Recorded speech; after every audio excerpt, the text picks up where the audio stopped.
Camille and James here, 88 Fitness Training. Today we're going to talk about how to do the stomach vacuum. Yes, so it doesn't matter if you're a bodybuilder trying to hit that iconic pose like Chris Bumstead, or maybe you're just looking for that tighter, flatter waistline. The stomach vacuum is essential. So in today's video, we're going to go through how to do it, what the benefits of it are, and then how to work it into your routine. So definitely stay and check it out. All right, y'all. So you're probably like, what's a stomach vacuum? Why is that important? Well, the stomach vacuum is a really great exercise. It's an isometric exercise, in fact, for the transverse abdominis.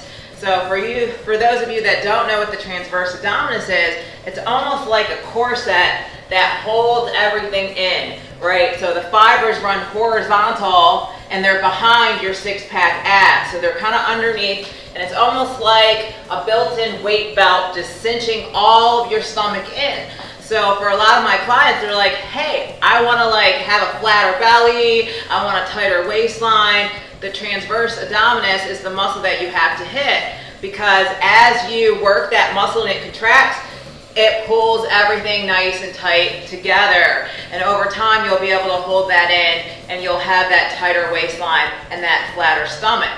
And then for those that are bodybuilders, like we mentioned, this is an iconic pose that a lot hit on stage. It's relatively new, in fact. So yeah, it was big back in the 70s, 60s, 70s. Frank Zane kind of died after that until Bumstead brought it back. Yes. And is back in a big way. You can't argue with the results. Bumstead's dominating. He keeps vacuuming.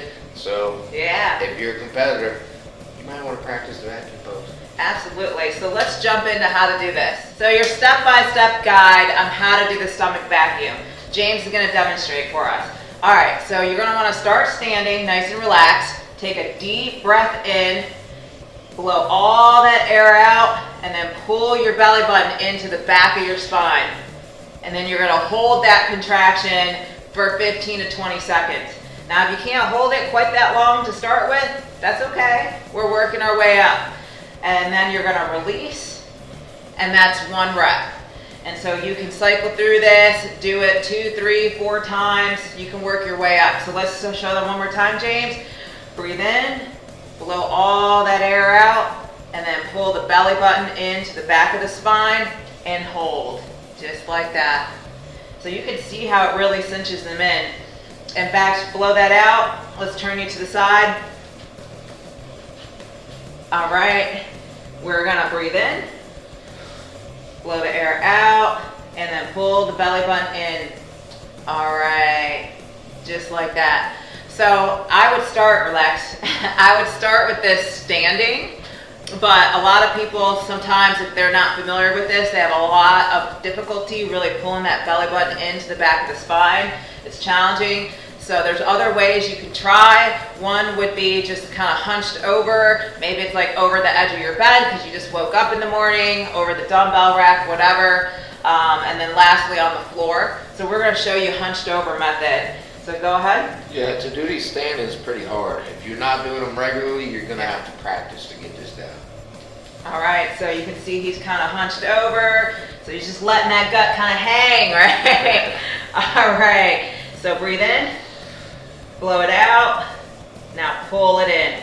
See how much he cinches in there, guys? And relax. Go ahead, we're gonna do it again. Breathe in, breathe out, and pull it in. Yeah, so he's gonna hold that contraction, and you can see it working. And y'all, I know what you're thinking. You're probably like, well, James is pretty low body fat to begin with. Of course he can do this. But I'm here to tell you, it doesn't matter what body fat level you're at. Everyone can do the stomach vacuum, and everyone's going to reap the benefits from doing this and working that transverse abdominis. But the thing is, you have to be consistent. You have to keep working these in and doing them, and then you still have to eat a healthy, balanced diet. Because at the end of the day, to lose body fat, you have to eat a caloric deficit. So doing them bent over is easier than doing them standing up. So if you're having trouble doing it standing up, try it bent over. Yeah, so let's go ahead. We'll show you one more way. We'll show you from the floor. All right, so this one's down on the floor. Same thing, y'all. Breathe in, blow the air out, and then pull that belly button in to the back of the spine, just like that. And again, this should be a lot easier than standing as well, but maybe not as easy as hunched over. And release. Let's show them one more time. Breathe in, blow it out, and pull that belly button into the back of the spine. You can see how cinched in he gets when he's holding that vacuum.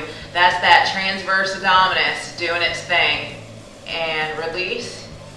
There we go. So 3 different ways to do it: standing, hunched over, laying down.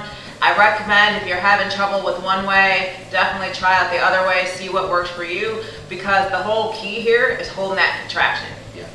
These are not easy. You should not be comfortable while you're doing these. My abs are going to be sore tomorrow from doing this video. You're not going to be comfortable holding that in, sucking that in. It takes practice. It's sore muscles. You're working muscles you don't normally work. So you shouldn't be comfortable in the vacuum, especially if you're just starting out. Definitely. All right, well, let's go through some benefit. Outside of getting that tighter, smaller waistline and flat stomach, there's a lot of other benefits for the stomach vacuum. I mean, first and foremost, I would just say improved posture and reduce back pain is a huge benefit because you're strengthening your core. As you're tightening all this up, you're able to better stabilize the spine. Again, it's kind of like wearing your weight belt, like when you're doing exercise. It's an internal weight belt. Yeah. You had me a smaller waist and flat belly, so I don't need to hear anymore after that. Yeah, so lots of different benefits to that outside of just the smaller waistline or just getting up on stage and hitting that iconic pose. Now, in terms of how do you progress this over time, like I mentioned, I would start by holding it for 15-20 seconds and then keep adding time to that, y'all. I mean, initially the breathing's probably going to get you, right? Because you're kind of holding that vacuum. Holding it. Yeah, so it's almost like holding your breath training too. But over time, you'll be able to do it for longer and longer, and you'll be able to hold your breath for longer and longer. And then one of the things that you'll notice over time is that you'll actually be able to pause and take a quick breath and then continue on. So you can get all the way up to a minute holding the stomach vacuum. And then again, you can release and reset and do it again, doing multiple repetitions of this. So I would do it, maybe up to 10 times. Start small, however long you can hold for, and then progressively work it up to a minute. So 10 minutes a day, and then you're really working that those abs. And then another thing I would say, start with 3 days a week, and then you can add from there. Some people do this every day, and again, you're going to be sore though initially. Let them recover. Yeah, let them recover, work your way up. And then if you still need to progress it, there's different techniques. Again, try different positions because you're going to be holding in those fibers slightly different. You could even hold a weight or a medicine ball while you did this as well. So lots of different ways. Pro tip straight from Wesley Vissers. While you're doing your ball crunches, while you're doing your floor crunches, hold your vacuum in and then do your crunches. You want to hit your transverse abdominis, suck in, and then do your crunches. Thank you, Mr. Visser, for that tip. If you do that and you try that, holy smokes. World of difference. Whole different ball game. I highly advise you try it. Your abs will be burning. Yeah, in fact, if you're looking for some exercises that you could implement that into, hollow hold is a really good one. That's where you're flat on your back, your arms and legs are kind of stretched out, and then you can pull that vacuum. Planks are another great one, bird dogs, anything where you're kind of flat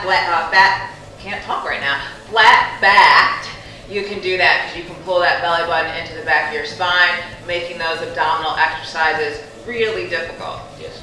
So, all right, y'all, let's go ahead and recap this again. Stomach vacuum, it's an isometric exercise that's working that transverse abdominis.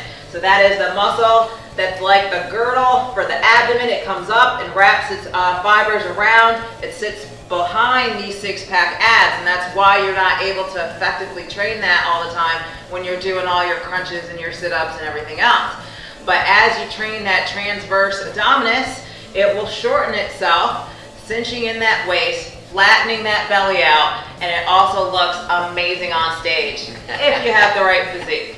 So Flat stomach, yo. I mean, that's 99% of clients walk through that door. They want a flat stomach. yeah. You want a flat stomach? Start vacuuming. Yep, so get to vacuuming and be consistent with it, y'all. I mean, if you keep working this into your routine like we talked about, you're guaranteed to reap the benefit. And it doesn't matter how lean you are, or, you know, regardless of the body fat, you can still get that flatter, smaller waistline. So, all right, y'all, thanks for tuning in. For more videos like this, check out our ad playlist. And as always, like and subscribe. Camille James, 88 Fitness.